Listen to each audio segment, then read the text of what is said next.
Le Conseil général de la Gironde débattait il y a quelques jours du budget primitif en séance plénière.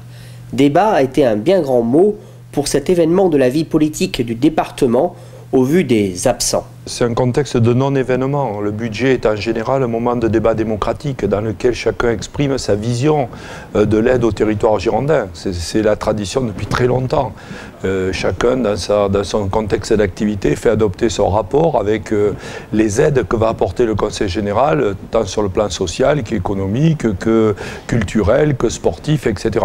Et là, il y a une ambiance assez bizarre où les présentations ne sont pas comme à l'habitude des présentations qui se font attaquer ou voilà, c'est des propositions uniquement constructives et c'est vrai que c'est assez paisible. On ne peut pas admettre que quelqu'un se fasse élire sur un mandat et le moment le plus crucial du débat ne soit absent du débat. C'est un peu comme quelqu'un qui serait désigné pour jouer dans une équipe de football et qui, au moment du match le plus important de l'année, resterait chez lui devant sa télévision. C'est pas tout à fait correct vis-à-vis des électrices et des électeurs qui les ont mandatés. Je crois que c'est surtout par manque d'arguments.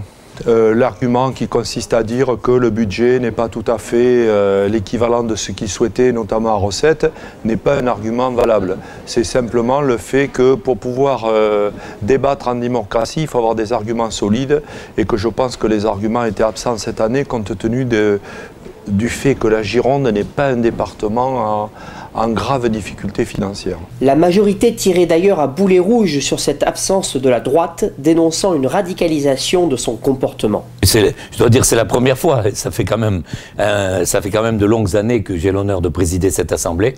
C'est la première fois, les élus de droite désertent, c'est-à-dire qu'ils trahissent même leurs propres électeurs, puisqu'ils ne sont même pas là pour les représenter, pour défendre leurs idées.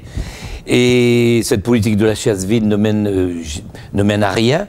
Moi, ça me fait penser, ces élus, à ces boutiques éphémères, vous savez, qui fleurissent ça et là, au moment des fêtes, et puis ça disparaît. Les élus de droite disparaissent au mépris des intérêts de celles et de ceux qui ont voté. Voilà, donc c'est une trahison de ce côté-là. C'est-à-dire qu'ils ne peuvent se revendiquer de rien.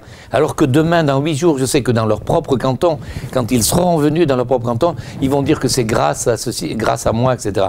Alors qu'ils n'auront rien voté. Voilà, c'est de la désertion, c'est de la trahison. Et moi, ça m'étonne beaucoup, effectivement, je dois dire c'est la première fois.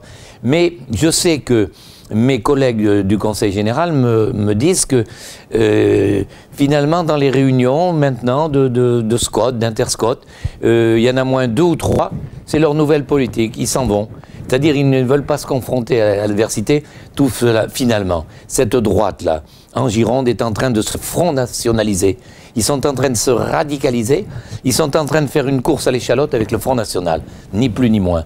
À l'instar de Fillon, à l'instar d'autres qui, maintenant, pour essayer de gagner des électeurs... Une assemblée très sereine, peut-être un peu trop, pour voter les décisions budgétaires si importantes qui vont conditionner la vie des Girondins pour l'année 2014.